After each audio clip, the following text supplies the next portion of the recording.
Thank you, everybody.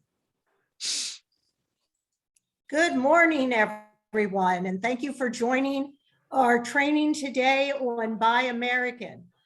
Those of you that know me, my name is Carol Gilbert, and I have the pleasure of Zooming to you today from Kauai, Hawaii. And my husband and I are here, so aloha. I unfortunately don't have a lei, but you can just envision. My husband said, well, you could do the training out on the lanai, but I can't do that because it's so dark 30 outside where I am. For those of you that are on the East Coast, I am 6 hours behind and 5 hours from Central Time. So this training today is being conducted by the Institute of Child Nutrition, which is funded by the United States Department of Agriculture, Food and Nutrition Services. As part of the School of Applied Sciences at the University of Mississippi, the ICN is the only federally funded national center dedicated to applied research, education, and training and technical assistance for child nutrition programs. The Institute was established by Congress in the Child Nutrition and WIC Reauthorization Act of 1989. So as we look to get started here, we will be discussing a wide variety of requirements and regulations surrounding Buy American. When we look at the U.S. agriculture aspect, Buy American provision requires schools to purchase to the maximum extent possible domestic agricultural foods and products. So this means that we just can't buy without knowing the source of our food. This requirement is important because it supports the mission of the child nutrition programs, which is to serve children nutritious meals and support the agricultural guidelines. As we look through this training, we are going to be talking about the general provisions of Buy American, what it means when we go to procure food for our federally funded programs. It does not replace any current USDA policy memos or procedures that are established by your state agency. Its training is intended to provide knowledge for our stakeholders that can lead to the success in applying the requirements of the program. Excuse me. So we're looking at everything that applies to purchasing food for school lunch, school breakfast, CACFP programs, summer food service programs, SSO. You have received a workbook from the Institute of Child Nutrition, and we will be posting various handouts that you will be able to download to your computer. Also, please note that by going to the chat function, there are 3 little dots to the left-hand or right-hand side of the chat box, and you can click on that and you can save your chat at any point in time. So I would recommend that you do this before the very end of the training. That will also have all of those links there for you if you have not downloaded them and don't have the training packet. And to let you know that the Child Nutrition, the Institute of Child Nutrition is developing a variety of procurement training modules. These are going to eventually be replacing the discontinued ICN resource of procurement in the 21st section. So what I'd like to do is, using the reaction button, if you are a current food service director, would you raise your hand? just so we know how many food service directors that we have working with us. So going down to reactions, raise your hand. So we have Annette. So, and that's sort of what I thought. Annette, you were our sole food service director. I think Thank Lynn you. is. Lynn is holding her hand Lynn, up for okay. real. And that reactions button, y'all, is behind the happy face. It says reactions, and you can click. Lynn doesn't have a reaction button. Got it. But we saw your hand. Yes. Thanks, Lynn. Okay. So when we think about the training that we are going to be participating in, we will be looking at how all of this information applies to our food purchasing and our contract monitoring activities in this process. So when we look at the overview of the training, we're going to be looking at 4 key aspects: the principles of Buy American, our limited exceptions to Buy American. So what do we do if there's no domestic product available? Contract specifications and monitoring, and the role the state agency plays in monitoring the aspect of Buy American. We know that each person has a different comfort level with the information that is presented. So apply your comfort level into one of these pairs of shoes so that you can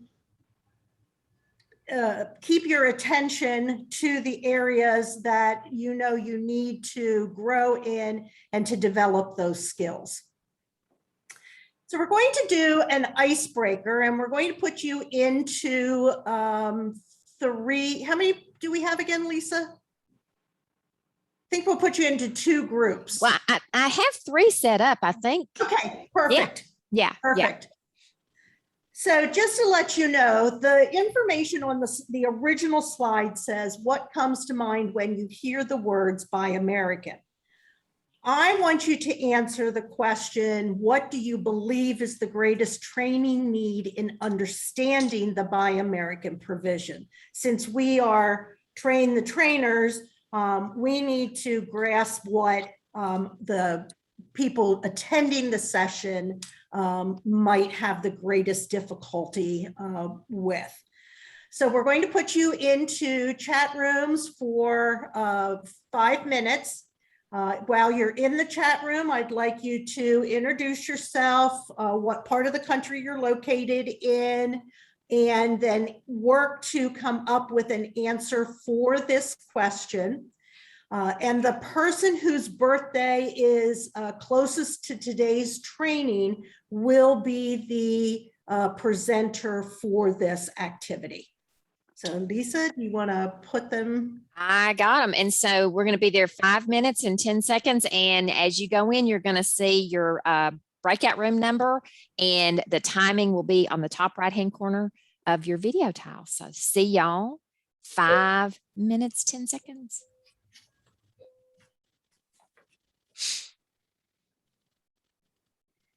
Oh.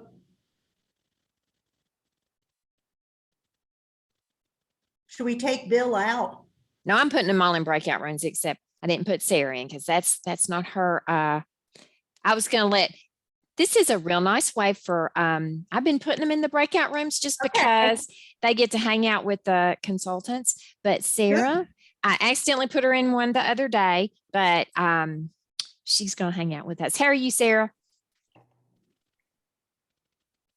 She might not have her video on, her thing on. Anyway. Now, but I can take them out if you want me to. She sent me a yes. I just noticed Bill's name and I thought, oh, but no, that's good. Well, I did it.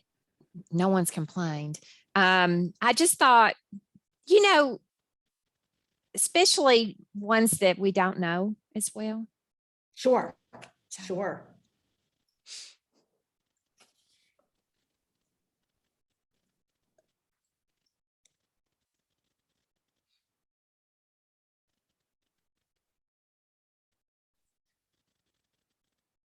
Now, Sarah took a trip several years ago to Alaska. Have you been there, Carol? That's where I'd like to go. No, that's on my bucket list.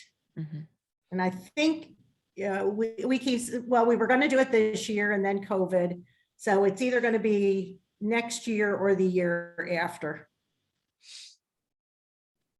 I've never So heard it- anyone say I was disappointed in Alaska. No one. So Nadine is finally getting married. She's been with this fella for a long time. Oh, that's exciting. Yeah. That's really nice.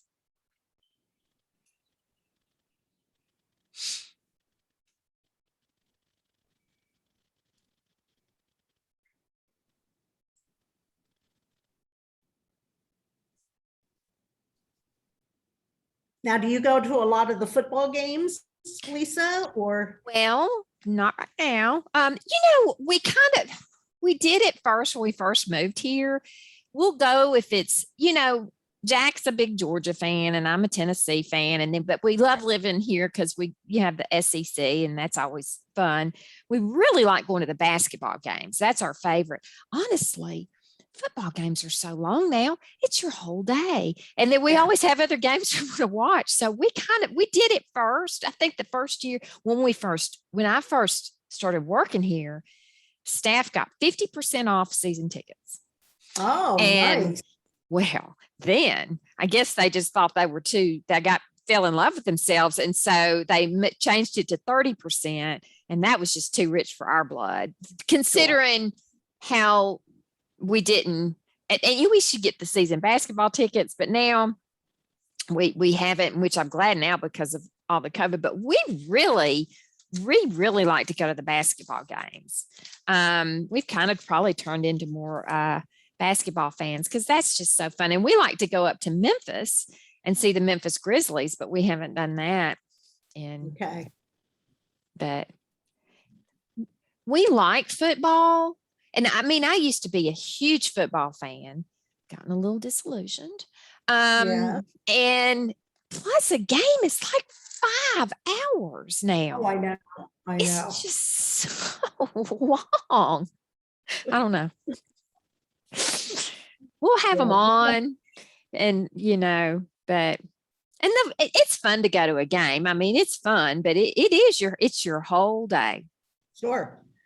Yeah. When we get back, we have to try to go to a high school game where my granddaughter goes to school because she's now in the band. Oh, fun. That's fun. That's fun. Yeah.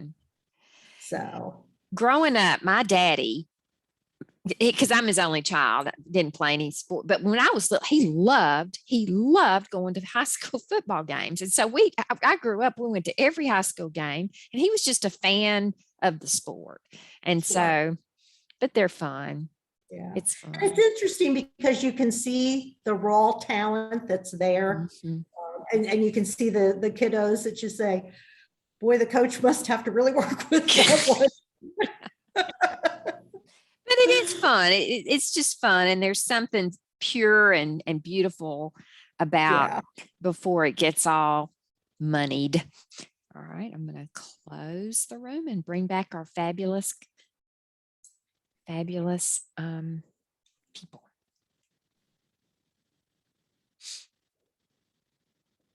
Well, welcome back, everyone. I hope you had a good discussion. Let's start with group one, room one. Who's your spokesperson? If you'll unmute yourself. And what did your group come up with as the greatest needs in training by American? This is Beth, and I'm the spokesperson for group one because I just had a birthday about a month ago. So happy birthday. Well, thank you. We had a great discussion and we kind of wrapped it up we talked about how important receiving was and how important the purchasing agents are and understanding and monitoring. So we kind of our training focus needs to be, it's everybody's job, not just the director's job. Because lots of people that have input. So communicating that I think is important. Great. Thank you. Group two, who is your spokesperson? I think that's us. Hi, Carol, Okay. when's your birthday? In 2 weeks. Okay, Yeah, 2 weeks from today. happy birthday. Thank you. Thank you. So what we thought about regarding the greatest training need is to really explain what Buy American means, because the percentage in terms of what the definition states, but also if they can't meet the Buy American by definition, is that what are your options? How do you determine when you can buy other products? For example, with produce, we were talking about what if it's not available? So Lynn talked about, like, she has DOD now that she can't get peppers and cucumbers through DOD. So what are her options? Do you take it off the menu? Do you try to find other sources that maybe have the domestic produce or not? I added to that is that you need to do your due diligence with regards to monitoring your vendors, because I had a vendor that would import produce from Mexico and put the produce in a different box and ship it to the schools. So how would you know? So it's exactly really having the participants understand what that Buy American means and how do you implement that in your contracts, in your due diligence to monitor what your schools get, etc. Thank you, very good. Just a quick question then, Carol. When you indicated that the vendor was putting produce in other boxes, how did you determine or find out that it was actually Mexican produce or out of the country produce? I think I have a sixth sense for those kinds of things. Plus, I was a witch. I used to ride in my broom every day to work. So I would just show up. If I had a suspicion, I would just show up at vendors. I had that in all the contracts that I could do an inspection at any time without notice, and that's what I did. Okay. I went to the produce vendor's place and did a walkthrough and saw all the boxes. Wow. Wow. Thank you for sharing that. And group 3, who is your spokesperson? Good morning. It is I, Lenora. Hi, I'm the Lenora. spokesperson for Group 3. I When's was born your in birthday? November. November 20th. November. Okay. Okay. I'm a November baby. So we talked about similar information that Carol shared and said that we want them to understand they should make every effort to find that product and to find a domestic product. And a lot of them may not realize that they have to ask for an exception. So we want to make sure that they understand it. And then simply, as it says, Buy American, defining what Buy American actually means and all of the ins and outs of it. Excellent. Well, thank you, all 3 groups, for your great feedback. We will be talking about all of these aspects as we move through today's training. As we get started, we're going to do the pre-assessment. So if you could please get out your smartphone, you can either take a snapshot of the QR code, and that will take you to the SurveyMonkey, or Lisa is going to paste the URL into the chat box, which you can utilize. Please make sure that you use a 4-digit number. The survey will ask for that. And then jot that number down, because we're going to use that number again at the end of the training when we do the post assessment. It's a 5-question assessment, so you should get done with it pretty quickly.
As you finish the pre-assessment, if you would just raise your hand, so I know using the reactions button where the little smiley face is, that way I'll know if we need to give more time.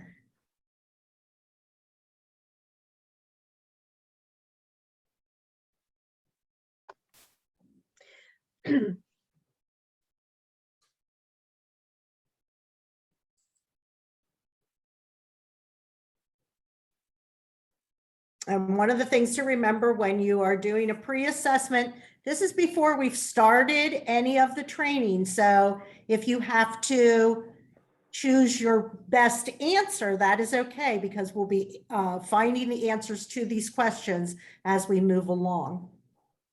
Okay, it looks like everyone is finished. So we're going to move into looking at our information. One of the things that we do want to make you aware of is that this training does count for 2 hours of professional development. According to the USDA Food and Nutrition Services professional standards for school nutrition professionals. You will be receiving a certificate after the training that will be sent out by the ICN. There are a variety of training topics, and the ICN has a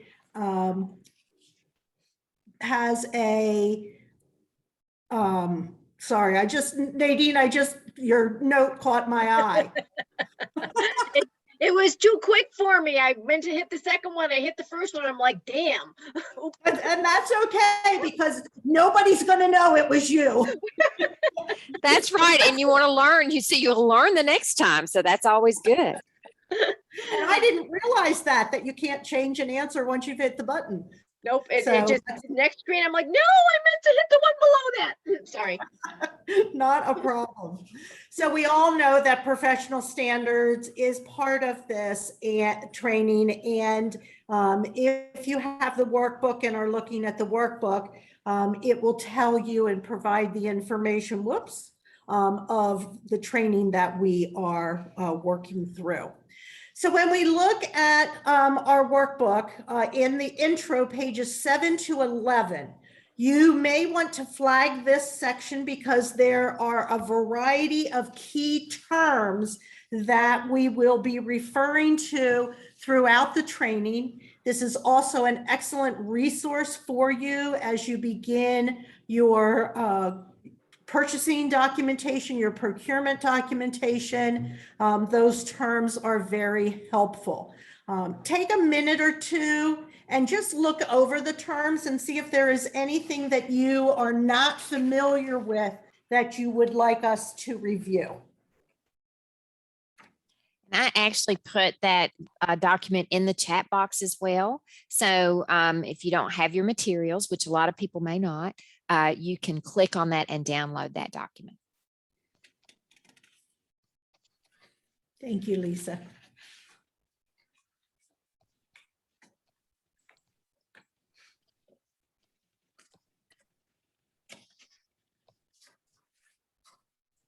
Oh, thank you. Yes, they do end on page 15. Sorry about that. I don't know where I got the 11. Thank you. Thanks, Cindy. I bet I looked at the participants manual and then maybe looked at the instructor's manual.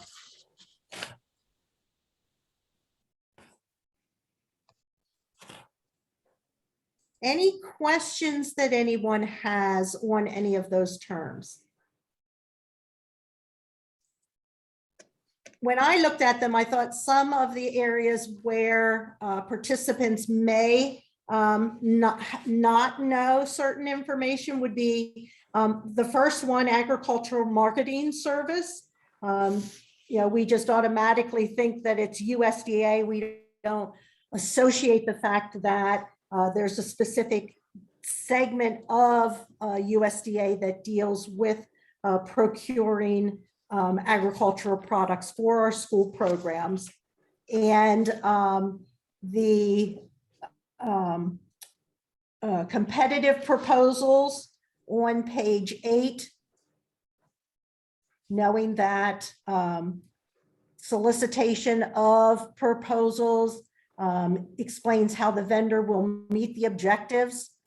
So I think that's a term that they may not be familiar with. And I think it's important that if questions come up about invitation for bid, RFPs, things like that, that we indicate that there will be training modules for those areas. And then finally, one of the biggest aspects is that we need to be transparent in everything that we do. Beth, I agree with you. There's a lot of terms here that for a small district, so that's why we want them to flag it and know that they have these terms to refer to, that they recognize the importance keeping a glossary of terms for their operation is very important. That may be a nice resource that the ICN could consider, would be to develop a list of terms from all of the different trainings that we work with, that folks could download, sort of like we have the FEMIS book, that it would be the, the acronym book or the terms for school nutrition. So Lisa, put that on your to-do list, please. So let's It's actually a good idea. We do have that in Introduction to School Nutrition Leadership, but just kind of making that more robust. So good idea. I'm writing it down. Okay. Well, could we at this time also maybe mention some of the other trainings that they could access to help with understanding these key terms and introduce them to, more detailed information for, like, in procurement and financial management? I think that's a good idea for Lisa to put into consideration. Even just adding it as a additional page into the instructor manual or the participant manual, like at the end in resources, would provide that extra information.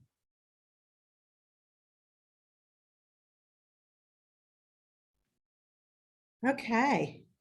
So moving on, we're going to move into lesson 1, and our objective for lesson 1 is that we look at the importance of Buy American, what Buy American means.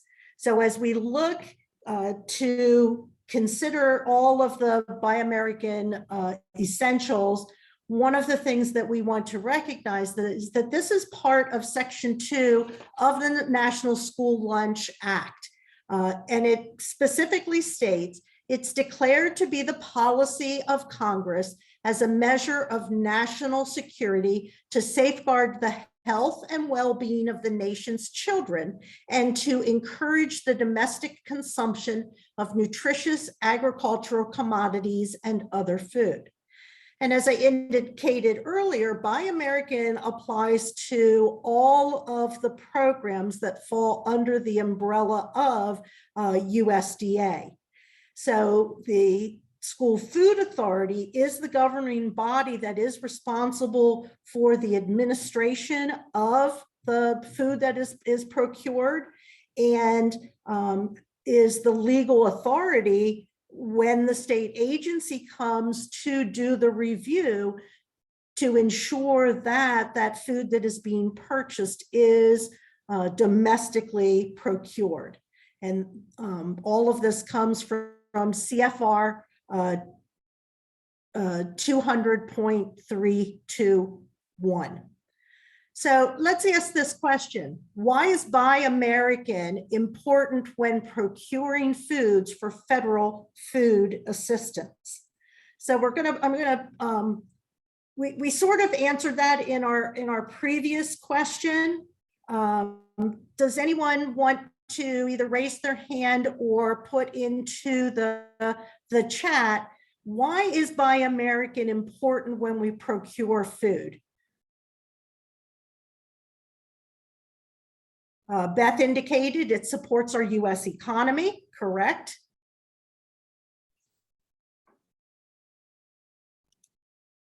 Any other thoughts or comments? Controls costs, it's part of the law.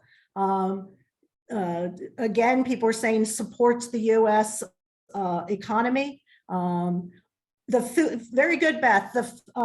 Egan, the food safety rules and regulations are stronger in the United States than they are in other countries.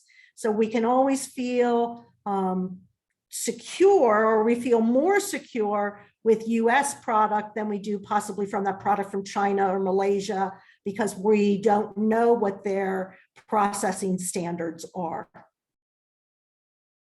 Great, thank you everybody for your feedback.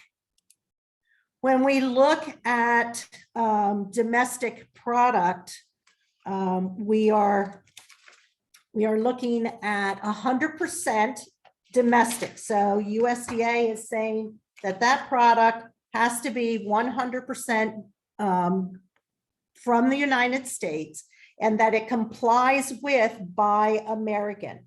So we're going to be taking a look at what all of this language means and what happens if we don't necessarily have domestic product, how we handle all of those aspects. So domestic commodity product, if the SFA goes to purchase an end product that contains USDA food, that end product has to be processed with over 51% by weight or volume and is processed in the United States. So Lisa has posted the domestic commodities and product guide sheet in your chat box. Just as an instructor's note, for more information on this area, you can refer to Section 32 of the Agriculture Act of 1935. So let's take a look for a minute at the domestic commodities and product resource that has been loaded. What questions come to mind when you look at this resource?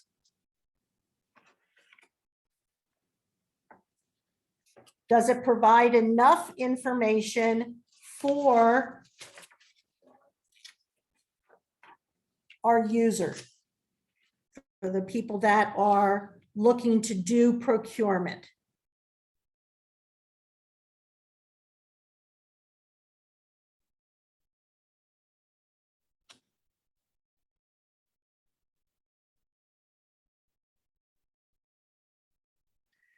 If you take a look at the second largest bullet under all processed products must contain over 51% of the product's food component by weight or volume, the third bullet down, because this is an item where we typically see that we have some issue. When considering juice, for example, in order for the product to be considered domestic in accordance with the Buy American provision, the juice must contain over 51% of the juice or juice concentrate by volume from fruits or vegetables. So Cynthia's saying maybe it should read greater than 51%.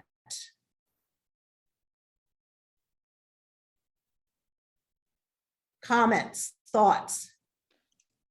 Carol, the only reason I said that is because it's the first time I'm really realizing it's saying over one. We've become so accustomed to 51%, and now it's reading over 51%. So the over part is meaning that when I read this slide, it's telling me 51% is okay.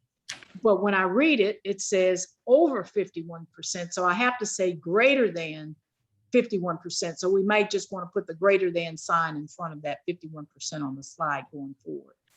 Okay. I don't know if I'm the only one who thinks this way, so please, y'all, chime in. Well, then I would say, how do you know that on the label? Like, does the label of my little orange juice, I get USDA orange juice in a 4-ounce cup or carton.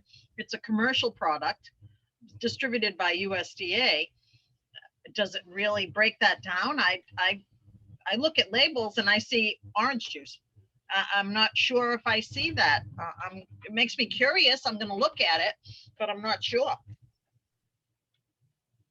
So I had the issue with, I think, Lynn, getting it from USDA. I would feel comfortable that it meets the Buy American, but I had juice, I had on my menu blended juice, which was a blend of different juices, you know, pineapple and et cetera, et cetera.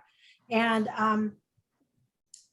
when I you know, checked into the Buy American Act, and if it met it, the manufacturer told me that none of the juices met Buy American because it was cheaper to get them from China. So, you know, I took it off my menu and I took it off the procurement, you know, in terms of the approved items for schools to be able to order that juice. You know, so I think that sometimes we have to, you know, I agree with Cynthia saying greater than, and I think we should really, you know, point this out, you know, to be sure, especially for items like fruit and juices, when we're doing this training. Maybe not at this particular point, but throughout, you know, the training, so we make sure we, you know, this is one of the parts, I think, when we were in our breakout group that we talked about the participants really understanding what this means. Right. Yeah, And just to add 2 cents, I agree with Cynthia's comment that I've only heard it said 51%, not greater than. So that's new to me. Yeah. In volume, and it may be that we have to request a product analysis statement that says that it has over 51% Yeah. of domestic juice.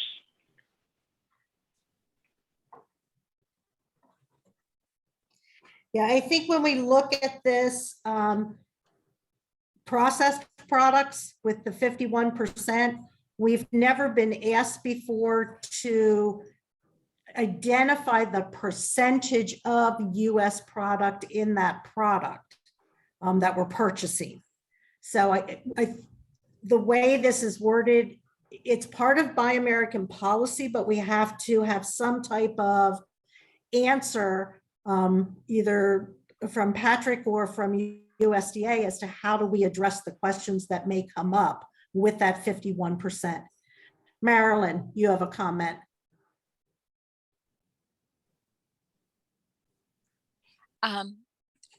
Just on this same note, while we're talking about dilemmas, just add to it also that I couldn't find in the materials what addresses the definition of domestic, including our territories, U.S. territories. Oh, it's on the back side of this handout. Okay, I just didn't read far enough. Products from Guam, some America, Samoa, Virgin Islands, Puerto Rico are considered domestic. Okay, I just had not read far enough. Thank you. Not a problem. Okay, and Beth had indicated that we're not, Beth Egan had indicated that we're not addressing the lack of domestic product. We will do that a little bit later in the lesson, Beth. Okay.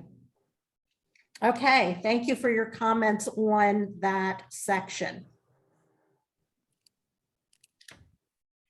So when we look at what supports local and minority businesses, we know that using foods and products from local suppliers supports the local economy, supports farm to school, and supports businesses that are small, minority, or women-owned. And this is all part of the procurement process and some of the procurement regulations that we are required to follow in our purchasing practices. The scope of Buy American, SFAs located in the 48 adjoining states are required to purchase domestic agricultural products to the best and to the maximum of their ability. Alaska, Hawaii, and the US territories are exempt from Buy American. However, Hawaii is required to purchase foods that are produced in Hawaii in sufficient quantities as determined by the SFA to meet the regulation. Likewise, the same in Puerto Rico. They should be buying as much local Puerto Rican food as possible. So we've loaded in key provisions for Buy American. So that handout that we've just looked at again provides those key provisions, and Lisa just loaded that in for you. And this key provisions are not meant to be all of the Buy American aspects that we do follow and do adhere to in the procurement process.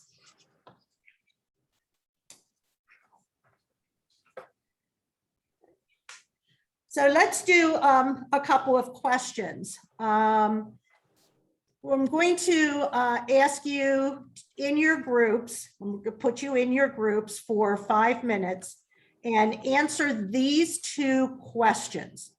Can a product made from US agricultural products but manufactured in another country be purchased from the nonprofit school food service account absent as an exception? And can the state agency provide a list of foods that are not subject to the Buy American provision? So please refer to both the key provisions of Buy American and the domestic commodity handouts that Lisa has loaded into the chat box. I'm going to give you 5 minutes in your same groups. And I'd like the person who has on the most yellow today, yellow for pineapple. So whoever has on the most yellow today will be the reporter for your group.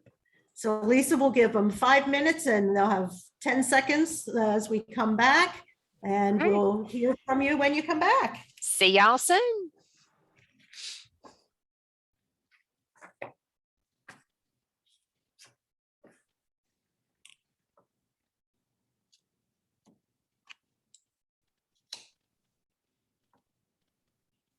Well, Lenora said she's having some internet issues, and I told her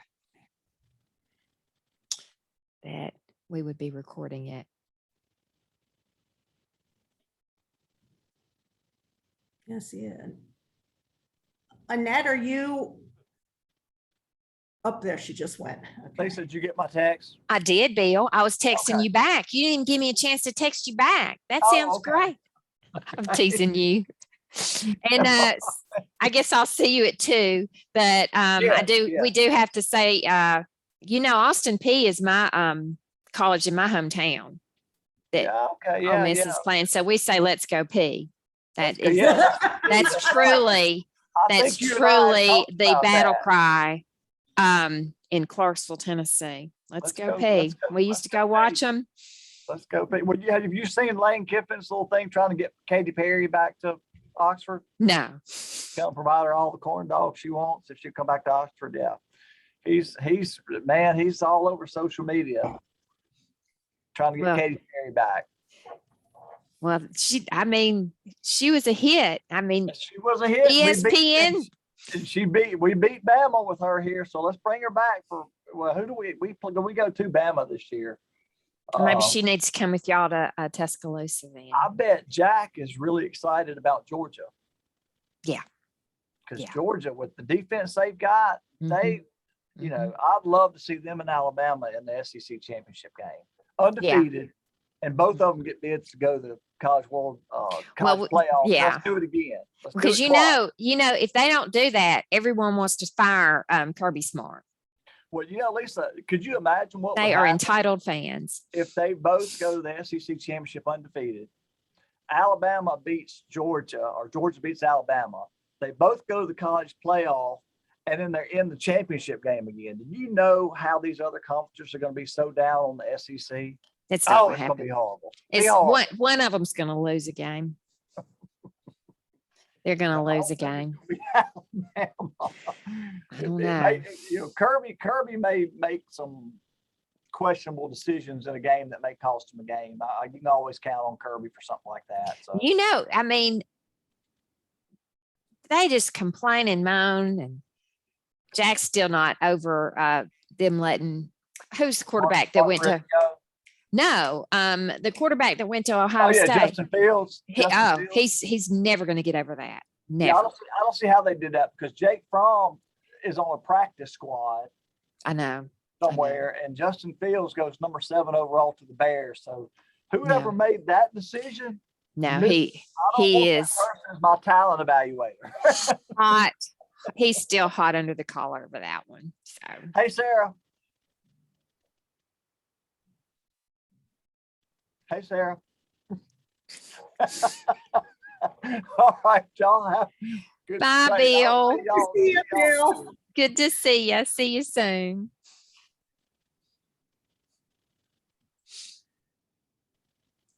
We love to talk our sports.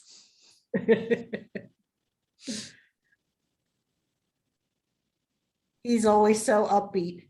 He is. He is. He lights up a room. He really does. He's a lot, and he's like that all the time.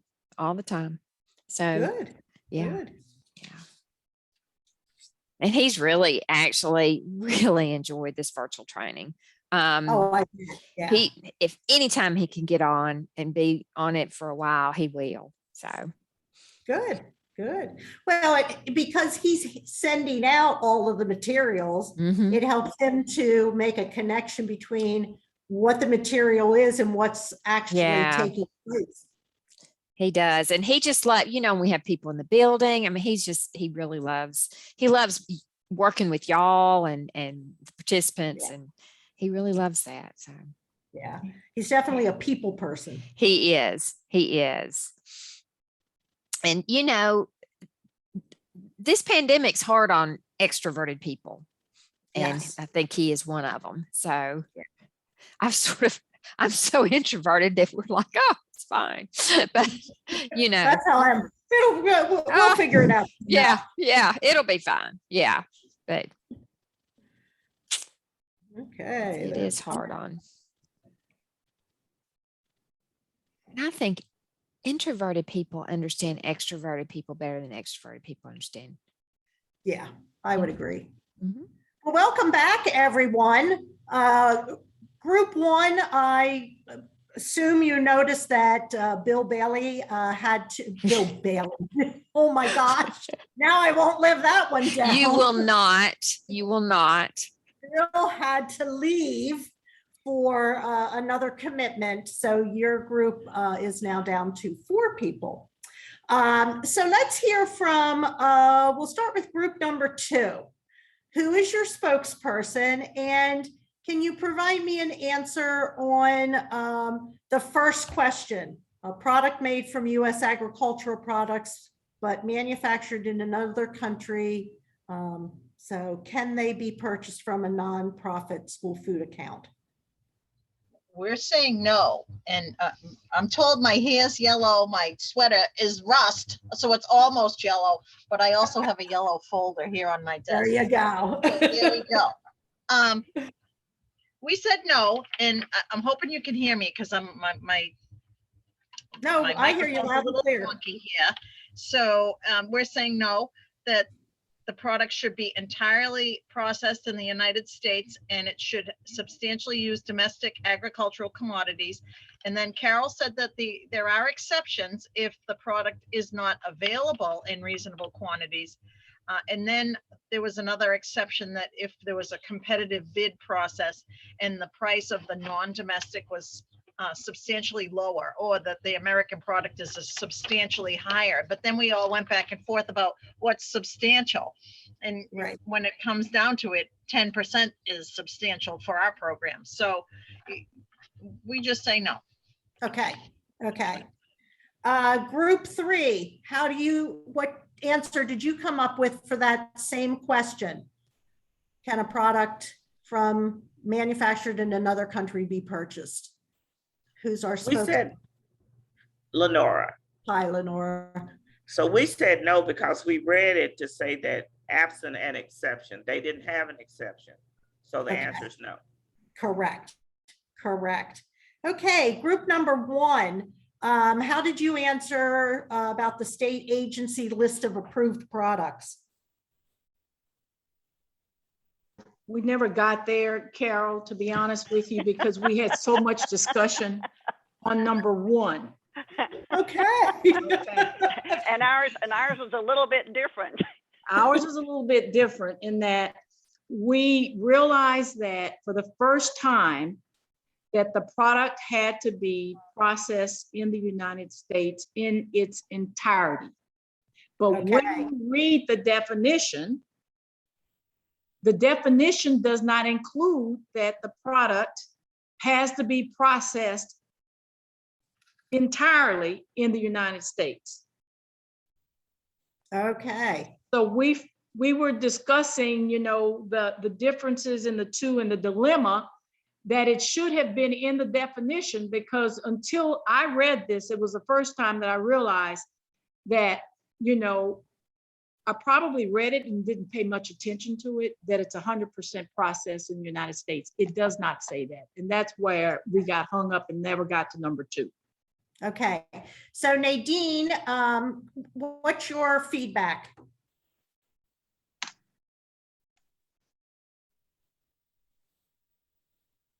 Nadine, you're muted. I got it. So my comment comes from when I was truly on the industry side and working for Campbell Soup. All of the frozen soups were made in Canada, but they were made with 51% or more US ingredient. And that never came into play when I used to talk to directors about that. And it wasn't because we were trying to be obstructive, because the state of Tennessee used to contact us every year and say, okay, which products have enough domestic product in them to be considered on our bids. I don't ever remember that being there and never addressed it. So I agree with Cynthia that if it's not in the actual definition, it probably should be. Or at least we should talk about it sooner in the lineup. Okay. Maybe I I agree. think back then we didn't have Buy American requirement. Well, we've Oh, come on, we're not that old, Carol. always had Buy American requirements, Carol. You just interpreted it differently. And I'm Carol, just- our I'm just- discussion was the same as Nadine's comment. Because I had understood personally, if it was entirely produced in the US and packed in Mexico, it was a US product.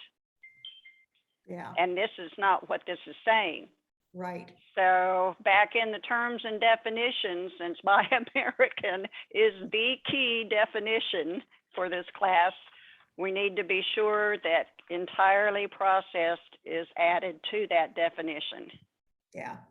In the instructor guide and the participants manual for this activity, after the feedback on the first question, there is a paragraph that says a large number of items received by schools state on the label that they are packed in the US, non-domestic foods packed in the US, or non-domestic foods and packaging produced in the US do not meet the Buy American requirements.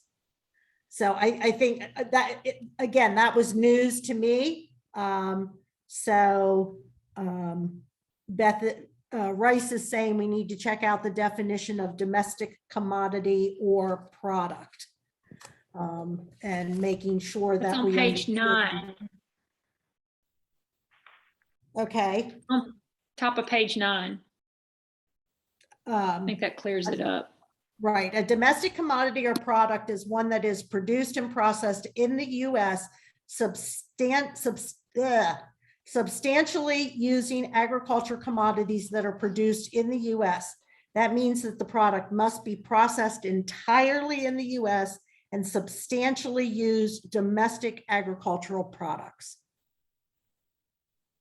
So, so that truly is our domestic commodity definition. Right. It just needs to be added to the Buy American definition. Correct. Okay, so did anybody have time to do question number 2? And if you did, go ahead and unmute yourself. Group 2, go, Lynn. I can't remember now. I think, like, why don't you go, Beth? Because I remember you saying, yeah, they could, but they don't.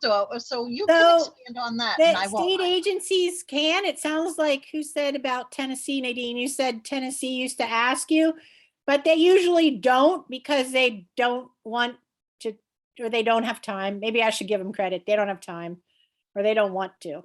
They don't want to get into it. So thank you, Beth. Because they don't want to. They don't want to go like this with the feds, because then that threatens money and everything. So the state agency can make available a list. However, they don't have to. And Food and Nutrition Service is not going to provide a list. So it comes down more to at the local level. What are you doing? What are you documenting? And we'll talk about that as we move into Unit 2. So as we look at lesson number 2, we're going to be talking, yes. Before you move on, do I remember from the procurement course that the military is provided by USDA with a list? And I remember there being a discussion about why they wouldn't do that for schools. Anybody remember that? I'm not recalling that. Okay, I'll shut up. No, that's okay. That's okay. Okie doke. So in Unit 2, Lesson 2, we are going to be talking about limited exceptions to Buy American.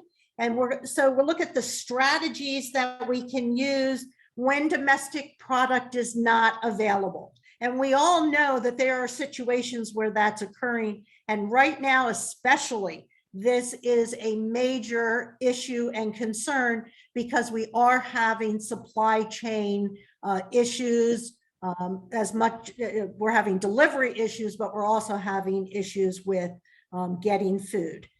So when we look at these exceptions, we're going to be focusing on what exceptions does the SFA have to use to determine if the product is not produced or manufactured in the US, and that our competitive bids must reveal costs of US product that are significantly higher than non-domestic product. So if a product is domestic is substantially higher than something else that you can get, then you would be able to use a limited exception. So Annette is indicating that it's very important to be clear on this last point that I just mentioned with the pricing, because it has come up in administrative reviews with Minnesota state agencies. So again, it's that documentation, it's identifying what is excessive. Annette, did they indicate in that review process a percentage or a dollar value that Well, it was actually a gravy mix that actually the product had enough US, was over 51% of US, but it was processed in Canada. And that, going back to that other point where it says it's entirely processed in the US is what I was referring to, because I tried to argue that with the state agency, but it had more than 51% in it. And they're like, no, it wasn't processed in the United States. So therefore look for a different product. Okay. So Well, and here, as we work through this, this training itself may be a very valuable training for state agency reviewers, that it might be something, Lisa, that something goes out to from I would agree. USDA to the states, because I think because there's a whole section that's focusing on what the state agency has to do. I know when I read through that and was practicing, I thought to myself, well, I know some reviewers that they're not adhering to what the regulation states. So just another group that you might be able to encourage to attend. Okay, thanks for your input, Annette. So we have two resource that I would like you to take a look at. And I think, Lisa, did you put that in there? Yes, using an exception worksheet is in the chat box. So we have to document everything that we do with procurement. And so when we look at this procurement process with non-domestic foods, we have to know what our justifications are for using that exemption. So a form has been included in the workbook packet and is in the chat room. One of the things that we want to recognize with this form, if you have it open, it could be set up as a Word document, it could be set up as an Excel spreadsheet, but you're indicating the product name, the vendor, the reason for the substitution. If there's a possible alternate product that could be provided, and your contract compliance, your variable cost, and any substitutions that you made, and dating that product. Now, the one thing that I would add on this date is, because we keep these materials for 3 years, plus the current year, I would want to make sure that I indicated the email was sent on 10/12/2021. Just so that I know specifically when it occurred, and if a file gets, or a piece of paper gets misfiled, that it's available for you.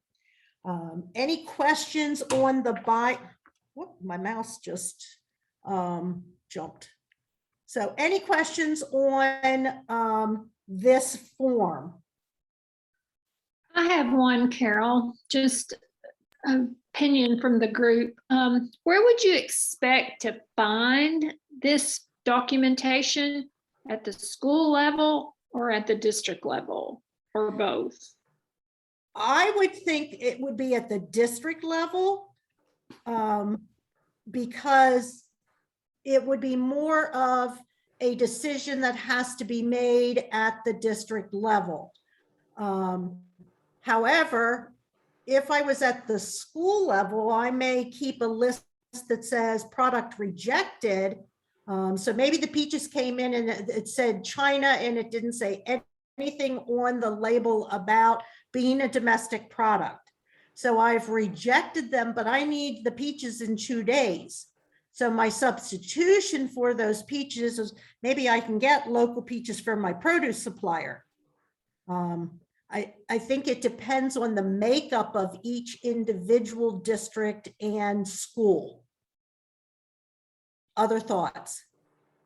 Well, I'll put on my witch hat again to say that I did actually have this experience. And as many schools as I had, central office doesn't know about things as products are delivered to each school site. So one of the things was, fortunately, training all of the managers at the school sites to be able to recognize these kinds of things. And we did get, it was a time when canned fruit was kind of, at a shortage issue. And, but thankfully, my managers paid attention and they called me and told me peaches are coming in from China. And so this is what I had to do because, I had to go back to the contract that said, Buy American, blah, blah, blah, and then document that the vendor had shipped peaches from China to all the schools. So we didn't have time to substitute because, it was day off that they were observing that that actually noticed it. So, that's one of the things is, the documentation was what saved us in our reviews. Good. Okay. Carol? Yes. I want to just agree with what Carol said, that I see a lot of this when I'm doing trainings for procurement in Texas. Because keep in mind, half of our 1,100 districts have total enrollments of less than 500. We have a lot of micro purchases. We have a lot of individual kitchen staff running to the grocery store, and they know nothing about Buy American. Right. So when they do a micro purchase log, they have to have something about Buy American, and they're shocked. So that's one thing that I'll bring up is, yes, you do need a centralized method, but the reality in these tiny districts is that a lot of it is at the level, and we need training for every staff member that goes to the grocery store. Thank you. That's very important to know. Some of us, have only dealt with larger districts where a lot of things, or medium-sized districts where a lot comes from the district office part to the schools. But a huge district like Carol was in, you can't be that finite in micromanaging. And a teeny school that just needs to have 5 packs of hamburger rolls, they're going to go buy them, or a can of peaches or something like that. So thank you for that feedback. So the second comment here is, what information might a district include to justify instances of approving and accepting non-domestic food product? So what are your thoughts on that question? So based on the form that you looked at, is there anything else that you would want your staff to add to that documentation? Carol, I was going to say something about, I'm not sure it exactly answers that question, but I would think these days when I know we don't want cell phones in the kitchen and stuff like that, but taking pictures and then somehow having a file of them, that would maybe be the tricky part, but that should really be helpful, I would think, to either document what the options were, like in a little district where you went to the grocery store. And I mean, if you're going to have to follow the meal pattern with subgroups of fruits and vegetables and all that kind of stuff, you could really get stuck sometimes. So you would just say, well, this is what was available. And if you could take pictures, that could really help. Sure. And I think Beth makes a good point. It really comes down to documentation. Document. What works best for your school? If you have managers that don't have smartphones, you can't expect them to take photos. If you have, they don't know how to email an attachment. So every level is going to be different, and we have to be creative with making sure the documentation is there, and then what methods of documentation. Maybe it's cutting the label and you keep one label. So looking at that in that method could be more helpful to everyone. So let's consider some of the alternatives that we might have, and there is a handout for this, and Lisa will put that into the to the chat. It's the Buy American Consider Alternatives handout. And then there's also using an exception worksheet. So these two resources provide questions to ask. You know, what were the circumstances? How did you find out? How did you document the substitution? What strategies can be used when domestic products are not available? Again, for directors, this is an excellent resource for them to share with their managers, their procurement staff, their warehouse staff, so that no one is caught off guard by accepting the wrong products. Sort of what we did when we had to go from full sugar packed heavy syrup fruits to water pack, juice pack. You know, there was a learning curve with that for our receivers, our managers, whoever was receiving product. This Buy American, again, is going to be a learning curve, but it helps staff to know what they can and should look for in purchasing those products. Any questions or comments on the Buy American Alternatives handout or the using the exception? Okay, it's pretty straightforward.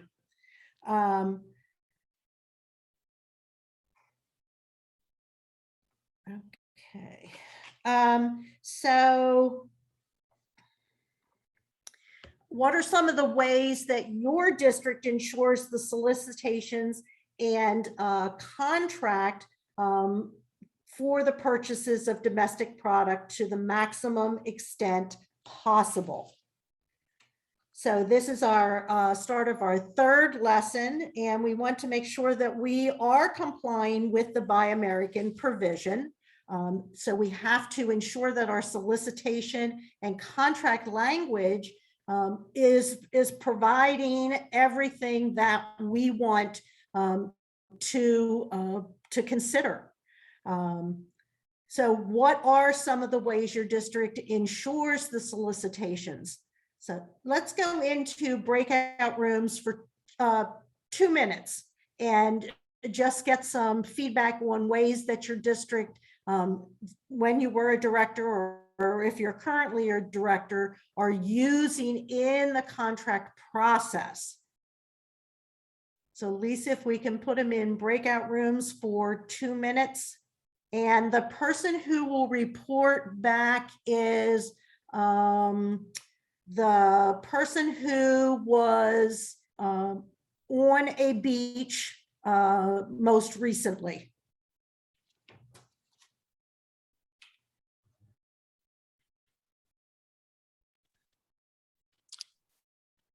That would probably be me if I were in a breakout room. So I'm not. Except for you, Carol. You and I, you would win that one.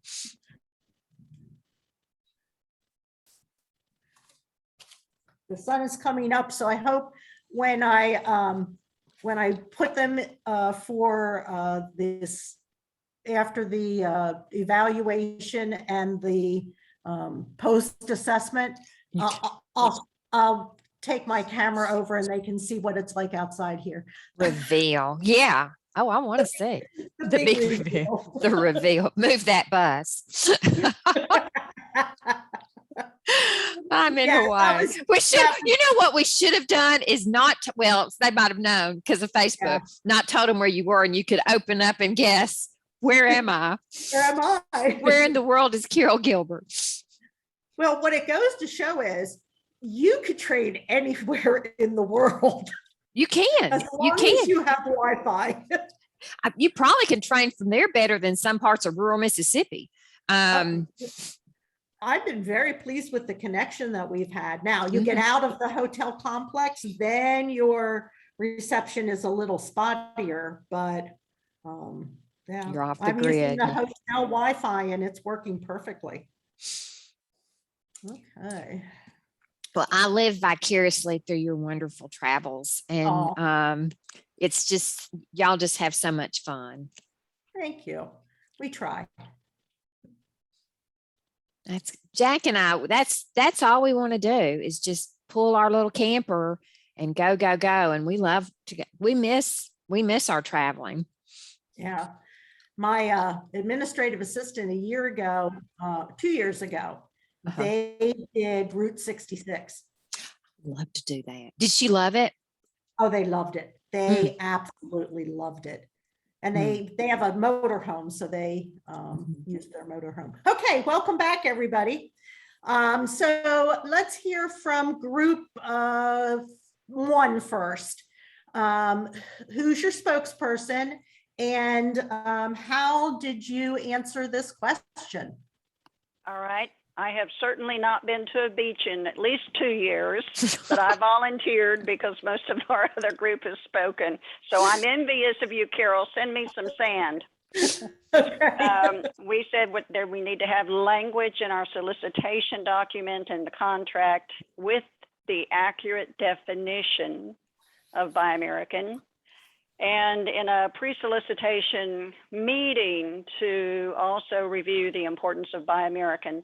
There was a question that came up we couldn't answer. Some people in practicing said that there was a USDA form for exemptions that was listed online. And the question was, is that form still available online? Does anybody know? I don't. Does anybody else know? So Beth, something we just have to look for, I think. Yeah. Could you give me the name again? I can Google it. I'm sorry. I looked away. I can too. What was Beth, the you're on mute, Beth Rice. what was the name of it? I can look for it. I'm not sure. I think it's called, it was on the USDA's website. It's a Buy American exemption form. And it was just, this is the product. This is, why it was not available, justification.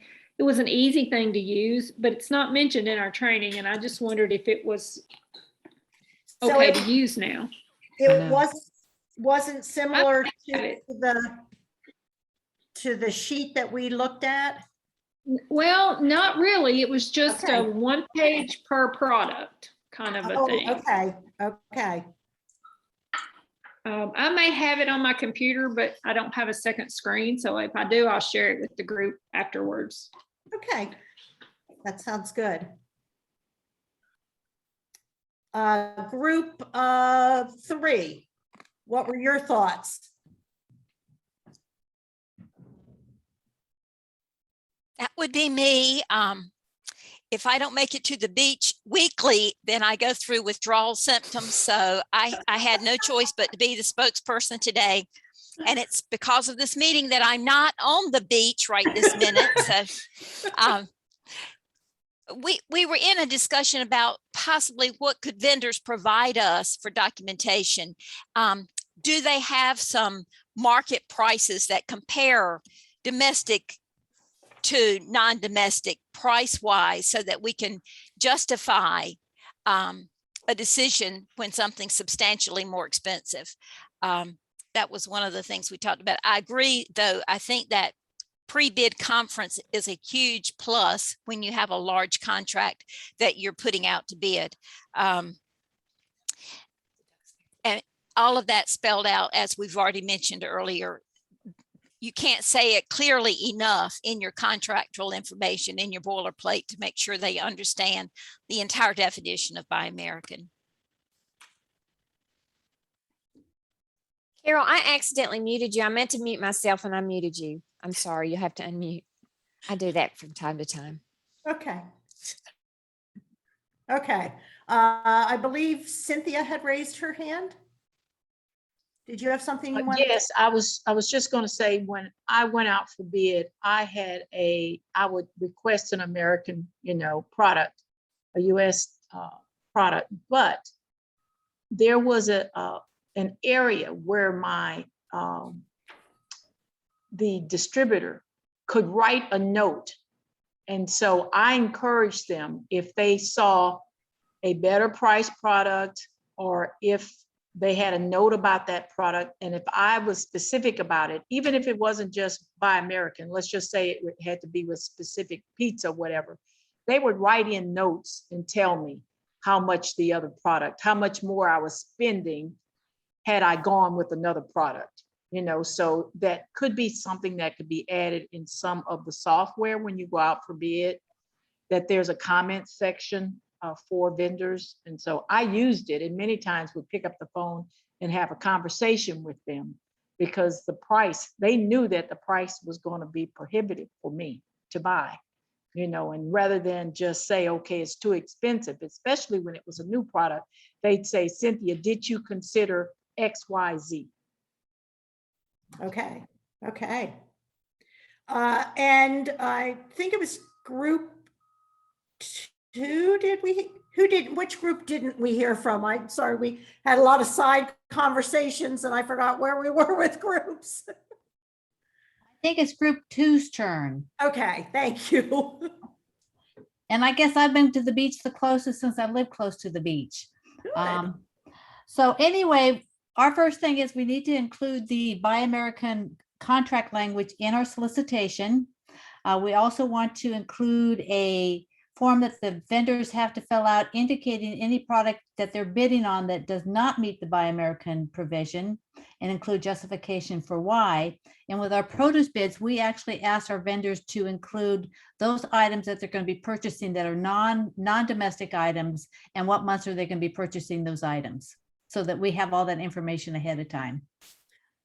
That's an excellent point, Lynette, because we know that some products are US available, even locally available, but we get to certain times of the year, and the only way to get strawberries is if they come from Mexico or another area. So great. Okay, any other feedback on this solicitation contract language?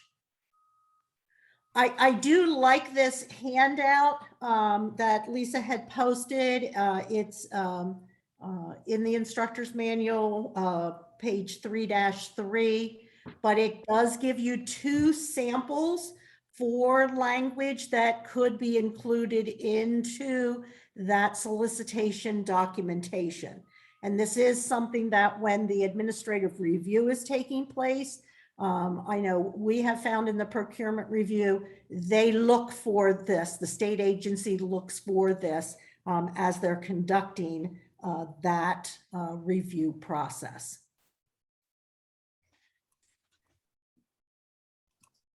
So let's move to the next question. What type of penalties can an SFA establish if vendors fail to comply with the Buy American provision? Remember, we're the ones who are responsible for ensuring that American product was purchased and was approved. So we need to be able to look at contracts and how we handle this. So we're going to, and I wanted to mention Beth Egan did find a form at the Michigan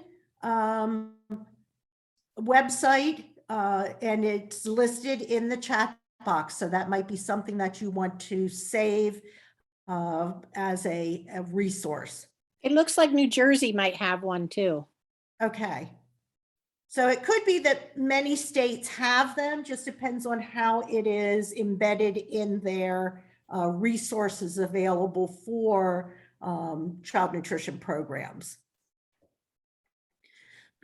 So what we're going to be doing for this next activity, Lisa, I need you to put the Buy American compliance handout into the workbook, or excuse me, into the chat box, we have 3 scenarios that we're going to be taking a look at. And we're going to give you 8 minutes to do this activity. Group 1, you'll see you are going to do the scenario for sliced peaches. Group 2, you are going to do fresh broccoli. And the scenario for group 3 is product substitutions. So read through the scenario and then identify what the district should do in this circumstance to be able to answer those questions. Any questions on what you're going to be assigned to do? Breakout group 1 is peaches, sliced peaches. Group 2 is fresh broccoli. Group 3 is product substitutions.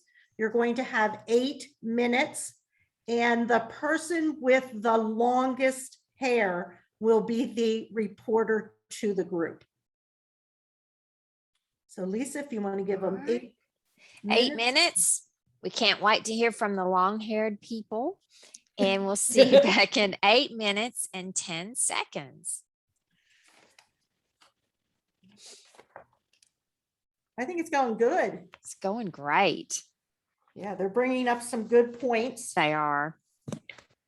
And since Patrick's not here and this is a short training, I'm just going to send him the recording and ask him to watch it and hear all the feedback about the questions, because there was a lot of good discussion that I didn't feel like I was capturing very well in the notes. I thought, oh, I'm recording this, so you can hear that. Yeah, it's going well, and the timing's going great. I mean, good. It's like what, 33 after, so we're almost. I think I have 25 slides, so this is slide 20. This is like the last big activity breakout. So yeah. Good. So do they have, what are you having for breakfast? Are you having a lot of fruit? Because it's just so good down there. Well, the prices are so high. Oh my gosh. Yeah. Oh yeah. We went to the grocery store and I was going to get a pineapple, and the pineapple would have been like $8. And I just couldn't buy the pineapple. Isn't that terrible? Well, you know, that pineapple you get at the store in Pennsylvania comes from there anyway. So it's probably cheaper.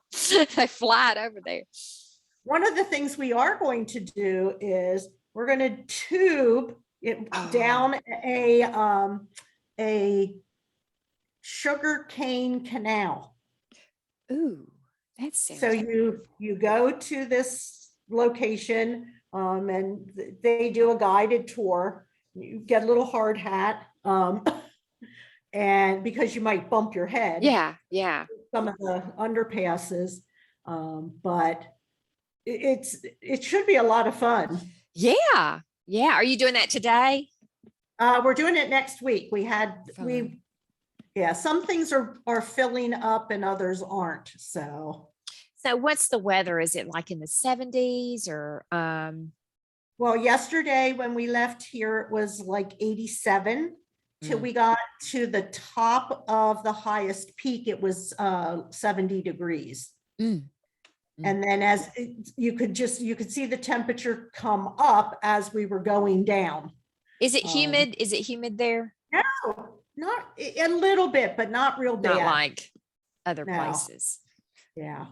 And once you get in, because you're in mountains that are going up and down, once you're in the mountains, there's typically enough shade that you don't mind the heat, because it just automatically cools it down. It's more of a tropical canopy that provides lots of good shade. Now, is this the first time you've been to this particular location? No, it's the second time. Time. Yeah, we wanted to go to Maui, but we just couldn't get where we wanted to be. So we ended up coming back to Kauai.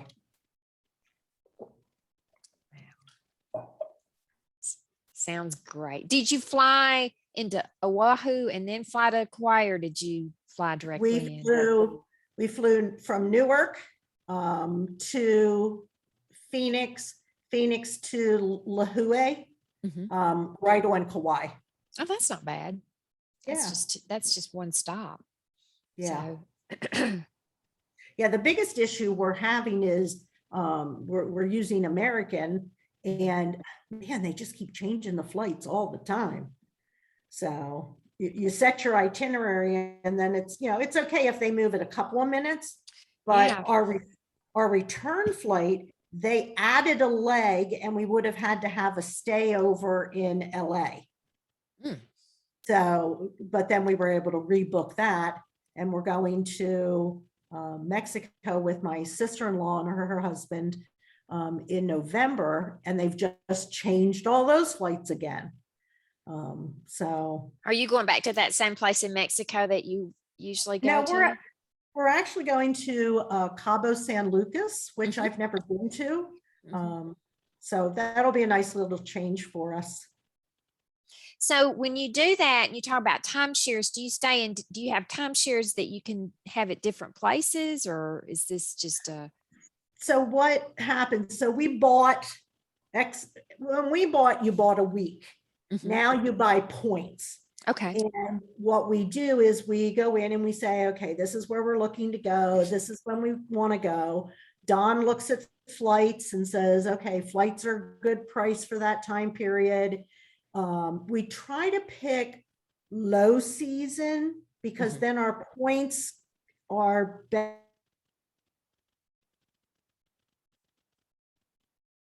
So like hundreds of thousands of places Yeah. all around the world with our Marriott program. And then you also have to belong to something that's called Interval International. Mhm. And that opens up even more types of establishments. That is neat. Yeah. How We far ahead did- do you have to buy? I mean, how far ahead do you? We try to do about 4 to 6 months out. And depending on where you're going, like Hawaii is always a really high destination point. So depending on where you're going, you have to book earlier. Can Now you we- cancel? Can you cancel? You can, but sometimes depends on your status as to the penalties you might have to Okay. incur. They might be more benevolent if it were pandemic related, for instance, Oh, or yes. weather, like if there was a typhoon or something. Right. Okay. Yeah. Yeah. With COVID, we were able to extend our points for a year. Oh. But had we not been able to do this trip right now, we haven't till the end of the year to use the points we used for this location. Mhm. So it was like, are we going? Aren't we going? And if we don't go, where would we go? So we were just fortunate that it worked out that we could Let's go. get those shots and put that mask on and go. Yep. I don't blame you a bit. That just sounds great. They've got 41 seconds left. Yeah, I'll be anxious to hear their feedback. Yeah.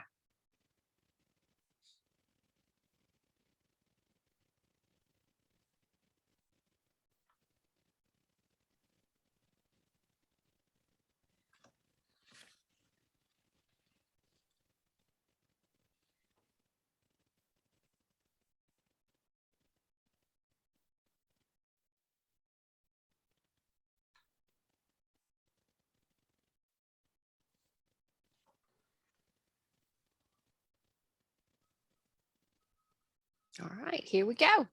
Here they come Okay. back.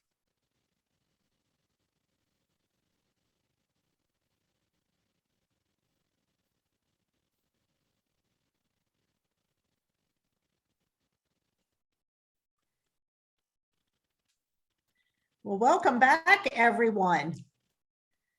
I hope 8 minutes was enough time to do that activity. So let's hear from group one, who had the longest hair in group one. Well, that's me, but Cynthia's hair is up, so we're not quite sure how long her hair is. And she was not telling, so no, I'm kidding. Oh, okay. So she's cheating, huh? No, no, no. She's fibbing. She's telling that white lie. It didn't matter. I hadn't presented yet anyway. Okay, so we had the scenario with the sliced peaches. And the solicitation document required bidders to certify that sliced peaches were produced and processed in the United States and contained over 51% by volume. And one vendor included a price for both non-domestic and domestic pieces. And the question was, what should the district do? And the district can't consider that non-domestic price for the peaches since it wasn't included in the solicitation document. Okay. And then wouldn't meet the Buy American criteria. And we just discussed that if in the future, if we wanted both a price for domestic and non-domestic, that we should include it in the solicitation document in advance. Sure. The other comment about that is that this type of process, if you would consider an alternate product, could lead to a bid protest. So you have to be prepared for that you're not adhering to your own guidelines as set out in your bid documentation. Thank you, group one. Group two, you had the fresh broccoli. I have a question first on Sure. that last one. So if I am the reporter for group two too, is it okay to put that in your solicitation to get prices on both so that you compare, because if one is way substantially more expensive? Marilyn, you would be a good person to answer.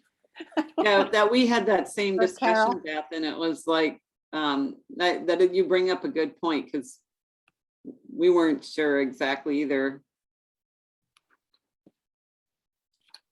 My thought process would be that you are in violation of procurement for products for school nutrition. And because we're specifically instructed that we need to buy American.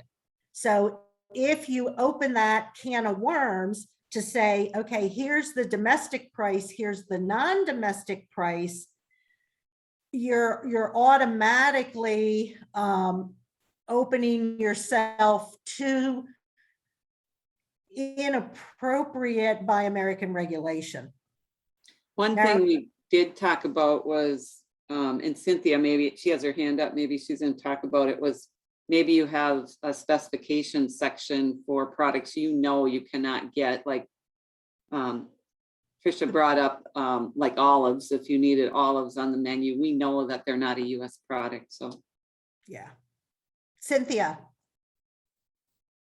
That's all I was going to say. Thanks, Annette. Yeah. Yeah, because there are certain products that we know we're never going to be able to get domestically. Yeah. You know, the pineapples, for instance, I said to Lisa, you know, we automatically think that pineapples come from Hawaii. Pineapples do not come from Hawaii. They stopped growing domestic, commercial pineapples years and years and years ago. So we have to identify that pineapples and mandarin oranges and bananas are not domestic product, but we have to make sure that we're adhering to providing that correct information. Nadine. Yes. Well, and that's where I was going to go, because that just kind of contradicts what you stated about, how you go about procurement. You know that some of those things are not available, so you either don't procure them at all and then can't ever buy them, or you have them in your procurement knowing that they are not available domestically, and that's why they're there. And this is me speaking, I would not have a problem, because one of the ways you can justify purchasing non-domestic product is if you can't find something else and the cost is substantially different. Well, you're not going to know if the cost is substantially different unless you have them in your unless you have them in your solicitation. True. Yeah. That's kind of what So- I was thinking too. How do you know if it's significant if you didn't ask? And if you don't ask on the bid, then you're out of the compliance of the whole bid process. Yeah. Sure. If you get a price separately from that, then that doesn't work either. Yeah. Carol, what are your thoughts?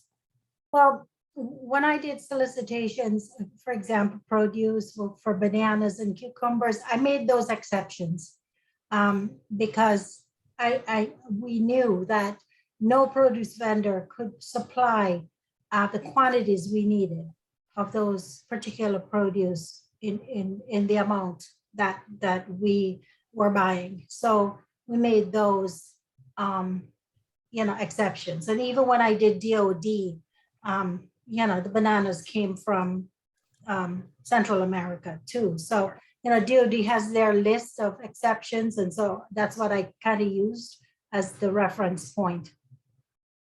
Good. Thank you. Annette. I just know in conversation, at least with the Minnesota State Agency, they just told us, plan your menu accordingly. Like, don't be heavy on pineapple and mandarin oranges and bananas. Like, those should be on infrequently on the menu versus domestic fruits. So I think that's something to consider too, is just what does your state agency look at with that? Do they expect that you just take those items off and not use them at all? Or do they allow some guidance with that too? Sure. Thank you. Okay, let's move. I'll be quick on Okay. two. I do not have the longest hair. Margaret does, but we figured ICN staff shouldn't have to report, so I got picked. So this scenario is about fresh broccoli. So you've reviewed your invoices and all that kind of stuff, and find that the majority of fresh cut broccoli you've been using is non-domestic. The district decides they should look at other options and determines that fresh broccoli florets, and chopped are available domestically, and some are available through USDA. The domestic products, it says, exceed expectations during the evaluation of documentation for product screening and on product appearance and taste. However, other districts indicate the domestic products appear to be too expensive. Well, the first thing we did was throw out what other districts are doing because we don't care. We just want to do what's best for our district. And then we figured if it meets the product screening and it's acceptable, then the only thing left to do is look at the cost.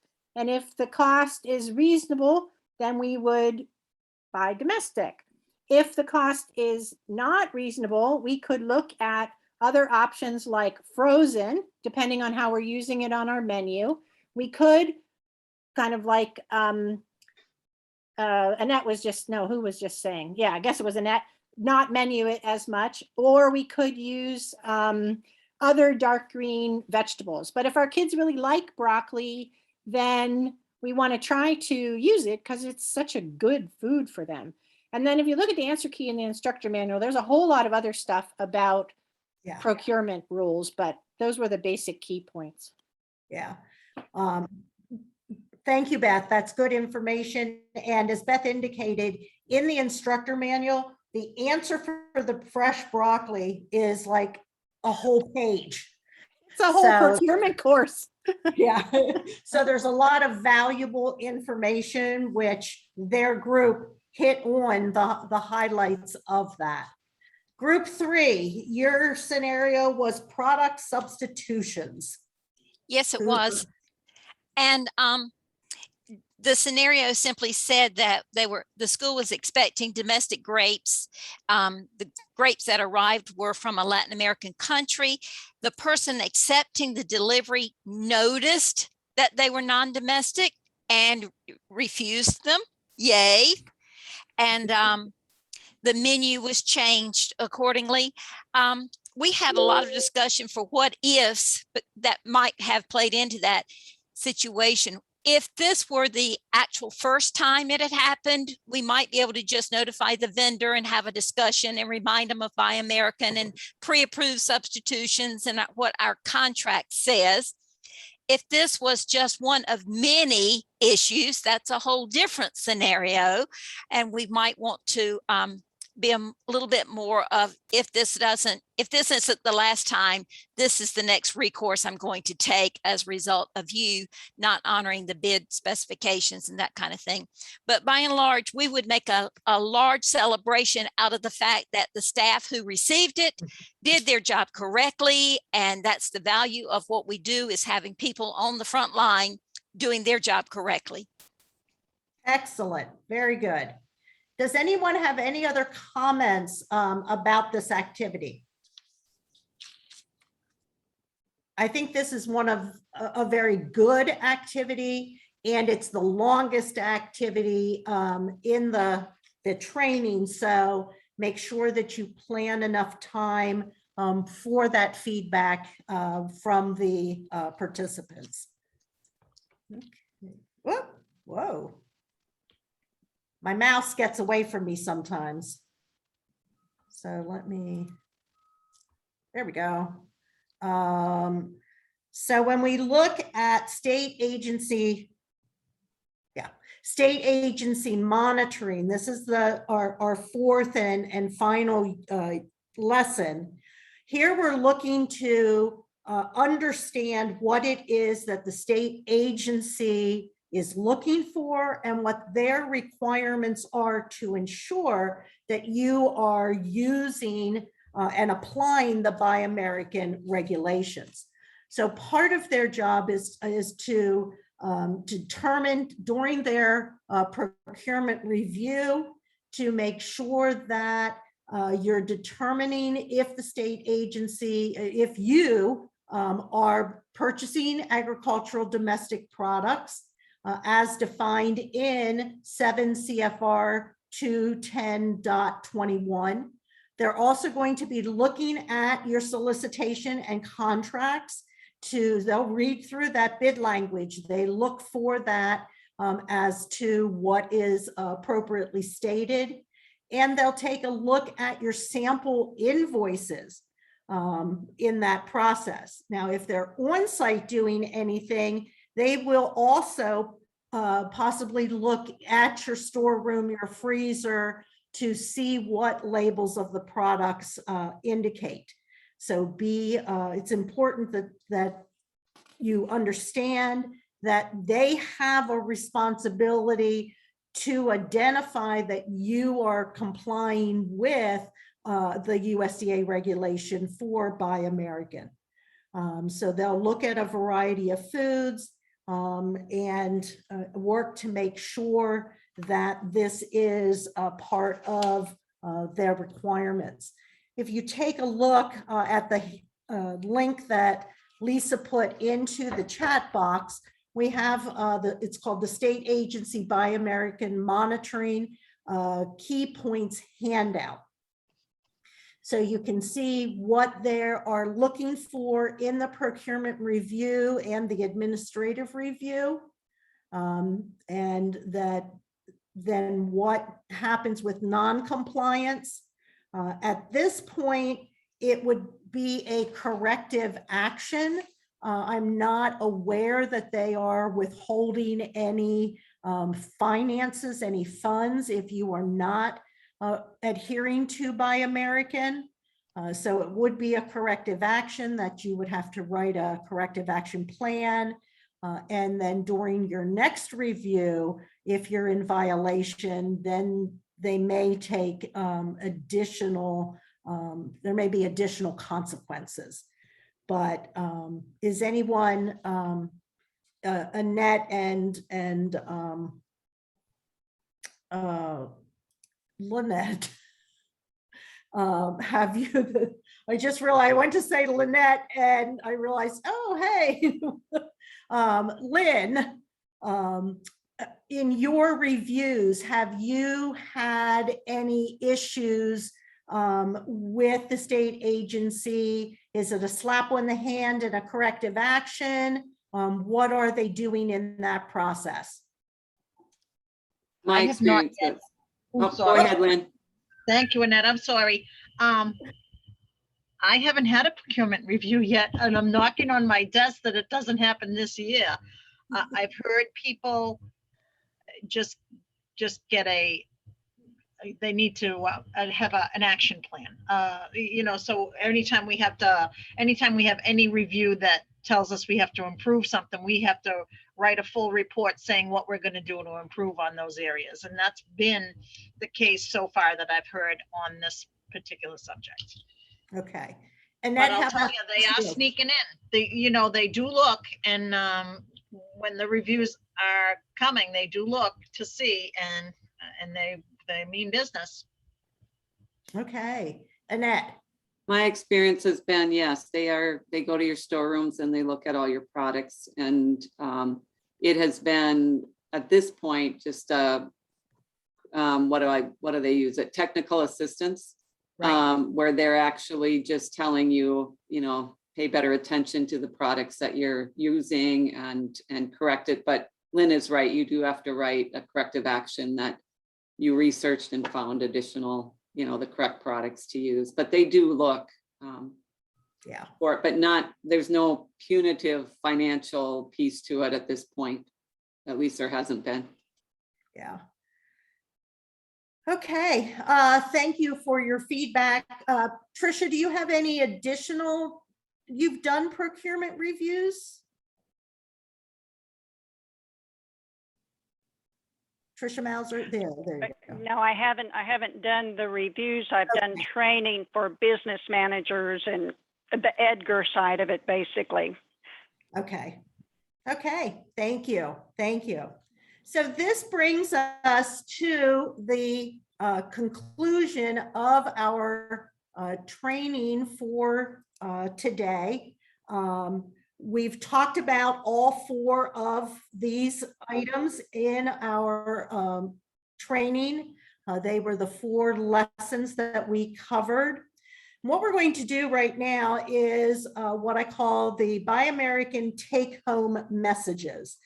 So what I want you to think about is what messages are you taking back with you that apply to any one of these 4 areas. So I'm going to bring up this slide, and we're going to go to annotate, which is located under view options. And if you'll drop that down to annotate and select the letter T for text, and type in under one of these 4 areas, or type into the chat anything that you are taking home with you that you can utilize to make sure that you're buying as much domestic food as possible.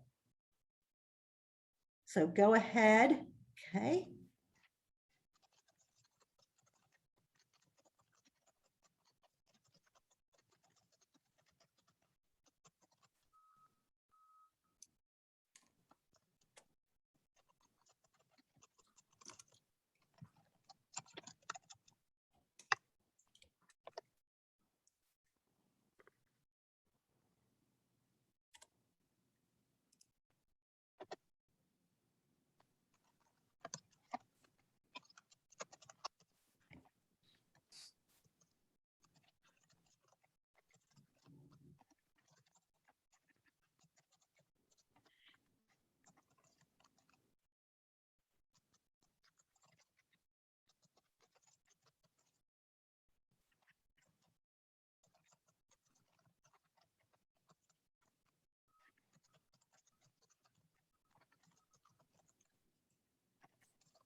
Okay, so we've gotten some good feedback here. to make sure that more than 51% of the product is domestic, make sure the definition is clear. Try to look for as much 100% processed as possible. Make sure that you indicate olives, bananas, mandarin oranges, pineapple, things that you know are not available through US. Limited exceptions, document, get vendors to let you know what they expect. And advise districts that they may want to use the form from Michigan or New Jersey if their state agency will accept it. Under contract specification and monitoring, consider alternate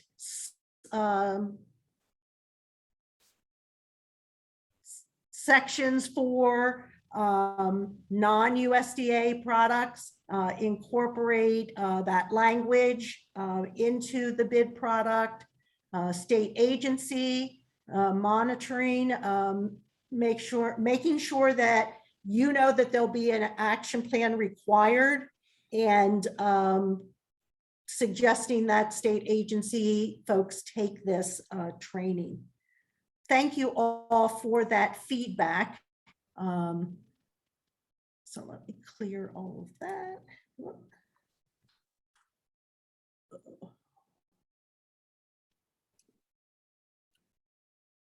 Okay, so now we are going to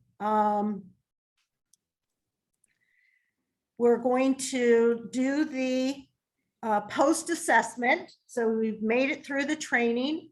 Again, you are going to take a photo of the QR code to do the survey, and Lisa has put in both the post assessment and the evaluation QR codes, and I'll move to the evaluation QR code in just a minute.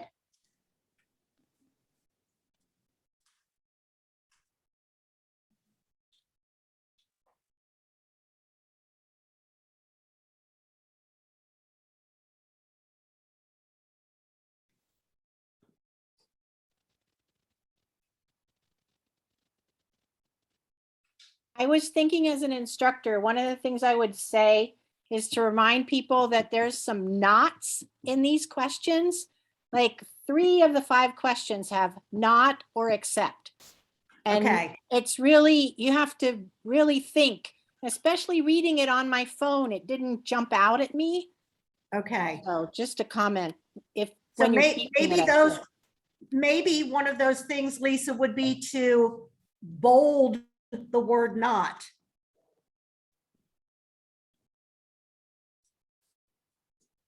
Got it.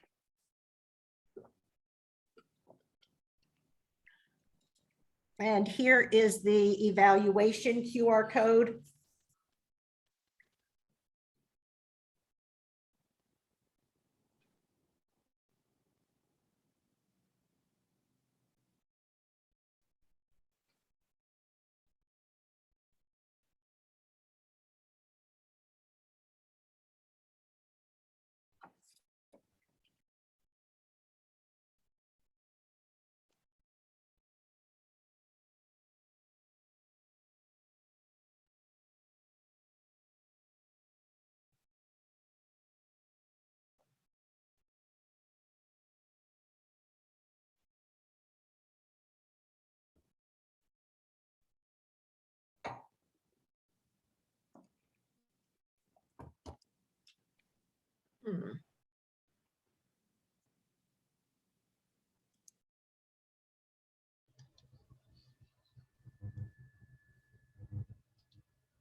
When I click on that QR code, it's telling me that I've already taken that survey for the evaluation. Yeah, I'm Me not too. getting it either from the QR code. Me Okay. too. I'm gonna try the chat box. I'm Try trying the the chat. chat. I thought maybe it was because I needed to close Survey Monkey, but I did that and it still didn't come No. up. I can use the other one, but See if the other one works. I may have sent her the wrong QR codes because I've been known to do that. And maybe I pasted the wrong one. Hey, They don't listen. look any different to your I eyes. know. so it's No, really no, hard. listen, we are, that's why we always have a plan B, always. And you know what? If you don't do the post-assessment, the kingdom of, I would always say the kingdom of God will still come. That's my one motto. Number two, no one will die. And because it's anonymous, no one's going to know No, that it no, was you specifically. that's so. right.